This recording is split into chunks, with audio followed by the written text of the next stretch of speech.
Thank you, Mr. Chairman. Thanks to the witnesses for being here. Mr. Jocelyn, can you help me understand something that really puzzles me, especially after what we heard a couple of days ago? Why would the administration draw down our troop presence to 0 by July without evacuating or even attempting to begin the evacuation of thousands upon thousands of American citizens, plus all of our embassy personnel that we knew were in the country? By the way, when the Taliban was in the middle of a major offensive that they began in the spring. Why would you do that? Well, Senator, I wouldn't have done that. As I tweeted and argued at the time all the way back in April, you should start the evacuation then. What the administration is saying, and you hear military officials are saying, is that they had to keep the embassy going. They wanted to keep the embassy going, and so therefore their posture was about protecting the embassy.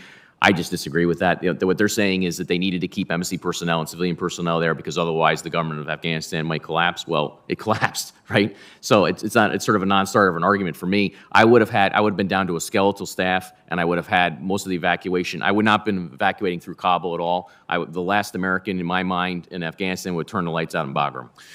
Wouldn't you agree that the decision to draw down to 0 by July and to give Bagram away, leaving thousands of Americans in the country and leaving Kaya as the only departure point, directly led to those scenes of chaos and disaster, the death of those service members, ultimately leaving behind potentially now thousands of Americans, we now learned. In other words, the crisis that we saw in August was directly precipitated by the fact that we had 0 troops on the ground by July. We had thousands of people left, and we didn't even order an evacuation, I say we, the President, by August 14th. I mean, wouldn't you say those two things are connected? I think the issue of evacuating through Hakaya was the issue. I mean, I wouldn't have done that. I argued at the time I wouldn't have done that.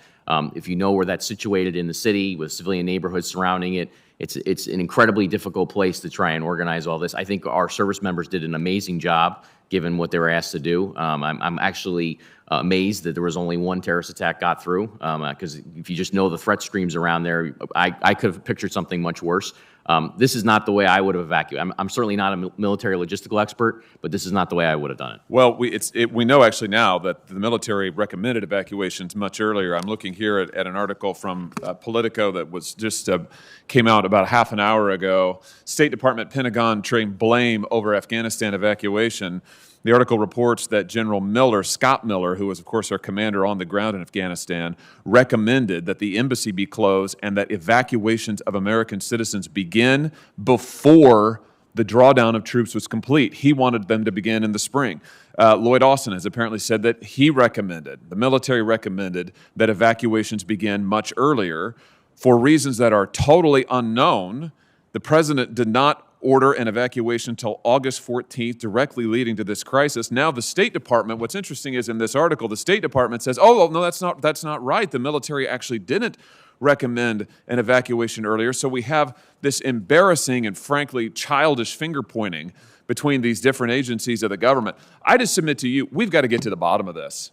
I mean, we have got to figure out what in the world was going on in this administration that they were apparently, and I say they, I mean the President of the United States, was apparently rejecting the advice of military leaders who said, don't take us down to 0 in the country with thousands of Americans stranded there. They warned him that would be a catastrophe.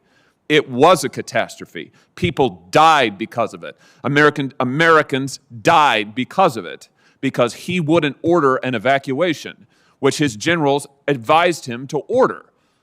And now they're engaged in this finger-pointing battle. Mr. Chairman, my view is this. We need an investigation right now into what happened here with this evacuation and with this drawdown. We need a select committee.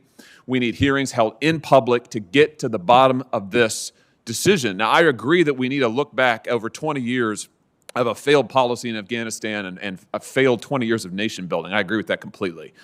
But what is happening before our eyes here with various officials in this government saying it's your fault, no, it's your fault, no, it's your fault, is outrageous when you have 13 service members who are dead because of decisions that ultimately the President of the United States made. And to see these officials, to see the Secretary of Defense blaming one set of people and the Secretary of State blaming somebody else and going back and forth, it's just outrageous. It's just ridiculous. And frankly, it's embarrassing.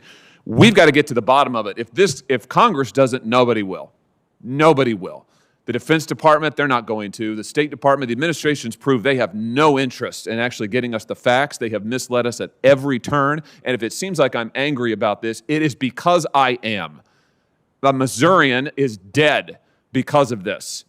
Lance Corporal Schmitz, 12 other service members are dead. Hundreds of civilians are dead. Hundreds of Americans, maybe thousands, are still there. And all we have is the administration officials saying, it's your fault. No, it's your fault. No, it's your fault.